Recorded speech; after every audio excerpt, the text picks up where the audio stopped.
I feel it could be argued that the character of a nation's people is reflected in its treatment of its prisoners.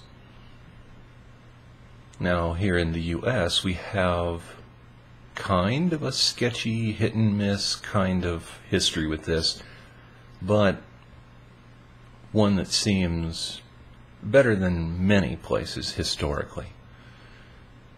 We are a young nation, a very young nation, only a few hundred years old, and we started off many of our policies in the period of Republic Enlightenment that was sweeping across Europe after the Renaissance. And so we actually have a little bit of a leg up here.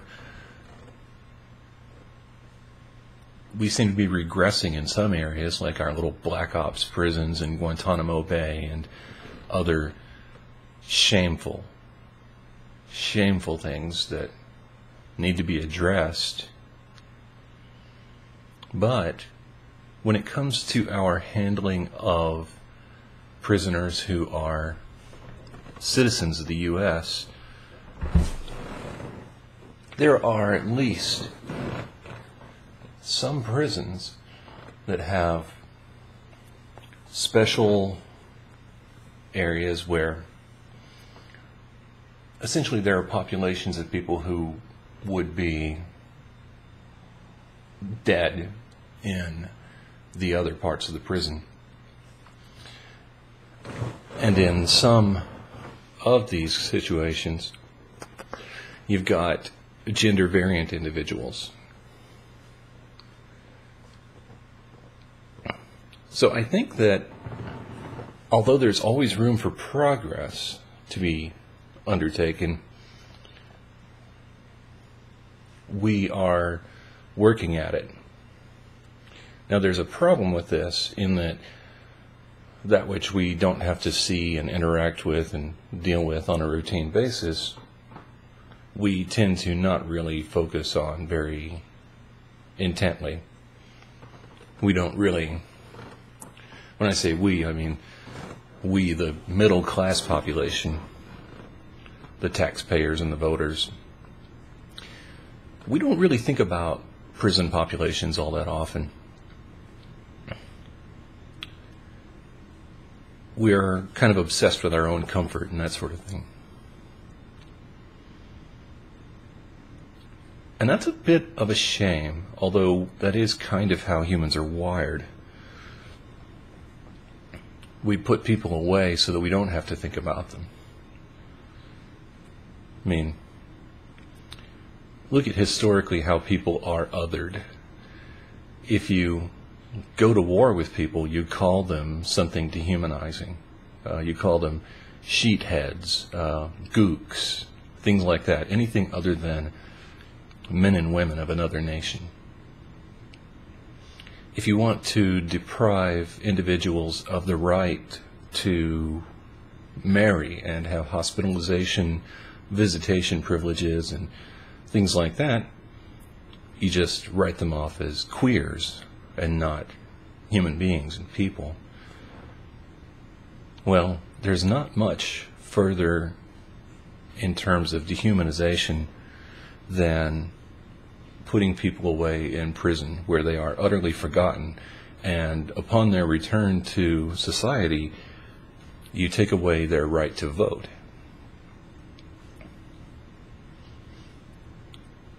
That is something that ensures that reform is going to take place at a glacial pace. Cat fur, sorry. And so I think there's definitely room for improvement. It's a really good idea to avoid going to prison. However, there's a case recently of a local gender variant individual who was an ex-con who just couldn't make it on the outside, and who, maybe despite of, maybe because of, I suspect it's more complicated than either simplification, zero gender variance actually like walked into a bank and went through the motions of kind of the formalities of dancing through, I'm robbing this bank, just to be sent back to prison. Because once someone goes to prison and comes out, it's really, really, really hard to reintegrate into society, because society doesn't want you. You are damaged goods. I have thus far managed to avoid imprisonment, although it's not all that difficult to experience at least some amount of incarceration. I mean, I'm 40 years old. At this point in my life, I can honestly say I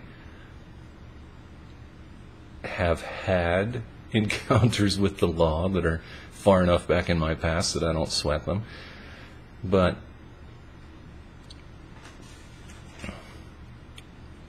if you find yourself in a situation where there's a pistol in your face, there are handcuffs on you, that sort of thing, you do what you have to do to rectify that situation,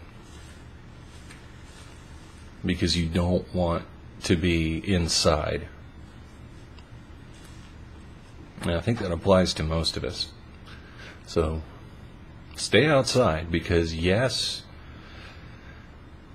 if you go to prison and as a gender variant individual, you may find yourself in a cell block that is set apart somewhat, but it's not a piece of cake.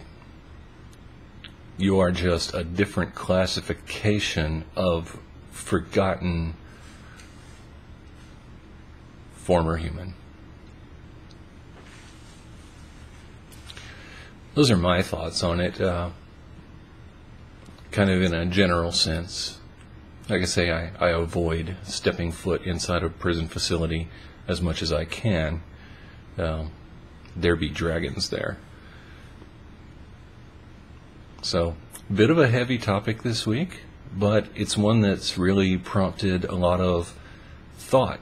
I've had to kind of reflect, and I've looked back on my life and looked back at what little I know about the prison system and how things work in the world, and thinking about justice and injustice and how humans treat humans. And I can honestly say, if I went to prison for something, I would not want to appear gender variant at all, but especially not in Gen Pop. That wouldn't be a good day. So, looking forward to perhaps a much lighter tone of topic next week, and we will see you soon.